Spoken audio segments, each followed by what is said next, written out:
Welcome back. The Trump 2020 campaign has certainly been in the news this week, and now I'm joined by Mark Lauder, who has served in top roles at the Trump White House and the last campaign and is communications director for Trump 2020. Thanks for joining me. Yeah, it's good to be back, Ari. Let's get something squared away off the top. Corey Lewandowski, who ran the 2016 campaign, has admitted, as you know, he lies to the press and he says no obligation to be honest in these kind of interviews. Yes or no, do you share that position tonight?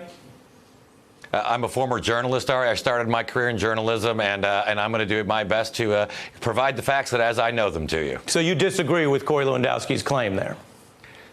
I can't speak for Corey. I can just tell you how I feel, and that I'm going to make sure that I can give you the best information that I have. Right. So he's a Trump official as well. He made that claim under oath. You're saying you're doing it a different way. I just want to know, our viewers should know, do you agree with Lewandowski, or you're trying to be honest tonight? I'm going to give you the facts as I know them, regardless of what Corey said. That's what I go into every interview and try to do. Gotcha. I wanted to get that squared away. Take a listen to the president caught on tape today in what was described as a private setting, speaking about this whistleblower. Take a listen. Whoever the hell it is, sort of like almost a spy. I want to know who's the person that gave the whistleblower, who's the person that gave the whistleblower the information, because that's close to a spy. You know what we used to do in the old days when we were smart, right? With spies and treason. We used to handle it a little differently than we do now. Is the president referencing executing a whistleblower as a traitor there? I think he's probably referring to having the criminal justice system play itself out, because as we know, even someone who is accused of spying or something has the right to going through the justice system, and we would let them ferret that out and decide whatever punishment would be appropriate. As you know, the justice system actually requires that the whistleblower complaint be turned over, they be anonymous and protected. So what do you think, in a sentence or two, he's saying there? I think he's saying that he's tired of having the so-called deep state leaking information about confidential phone calls between the president of the United States and a foreign leader, and we have seen this happen over and over again, and they have taken steps to address it. But this is not a leak. You do acknowledge this was under the law, the proscribed way you provide a concern, and Trump's own officials then provided it to Congress. Or you're saying they shouldn't have provided it today? What I'm saying is that the Whistleblower Act that we're referring to doesn't involve the President of the United States. And even this whistleblower, I think it's more of a gossip column. When you look at the entire report, it's all I heard, I was told, I overheard, other people told me. There are no firsthand accounts of anything in that report, including the fact that we've now got the transcript to be able to compare it to. So you disagree. I mean, McGuire, under oath today, the intel chief said the person was acting in good faith. You're calling it gossip. When you read that report, you find no firsthand information. It's all second, third-hand information about what other people may have overheard and transmitted to other people. I don't find anything that's actually in there that is firsthand knowledge. Well, and while the law will protect this person as a whistleblower, I'm not saying that we still shouldn't call out someone who is leaking confidential information in order to embarrass the president of the United States. They're not leaking because they sent it within the administration to the intelligence agencies. That's not a leak.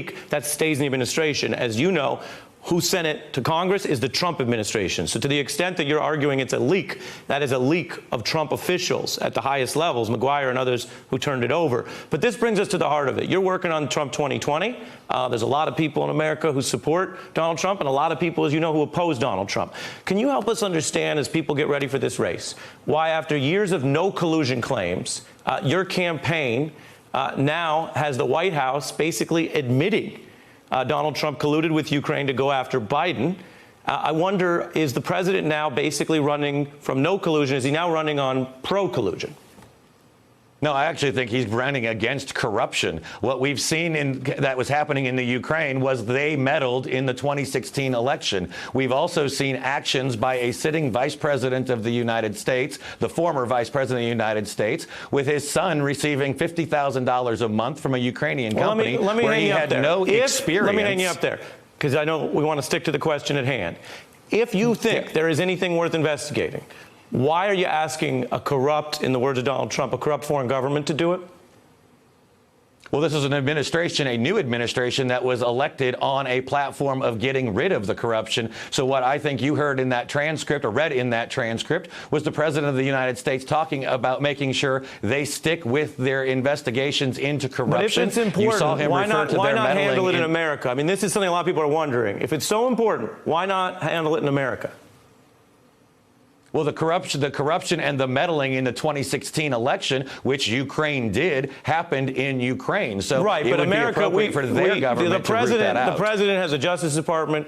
Why not order it here? I mean, I'll give you one reason. I'll let you give us your view. One reason is that Donald Trump has learned that if he asked people at the DOJ to do that, that itself would be illegal. I think what we have to do is get to the bottom not only of the Ukrainian influence in the 2016 election, but also if there was any impropriety by the former vice president and his son getting paid by a Ukrainian company with no experience, getting a $1.5 billion investment. We're not going to spend our time doing that. I'm asking you, and you haven't answered, why, if this is important, the president's not ordering it here in America. I gave one reason for it. I gave you a chance to answer it. The other thing I want to ask you about, since you're on Trump 2020, have you dealt with any foreign governments, and would you take help from a foreign government, sir? I have not dealt with any foreign governments while I've been in this role, and what I would tell you is that what we need to do is find out whether there was election meddling in 2016. It needs to stop as it relates to Ukraine and others. So if a foreign government came and offered you help or money, would you refuse it? That is not something that under the law can be allowed to happen. Is that an answer? It's against the law for a United States campaign to work with a foreign government. And so, would you do that?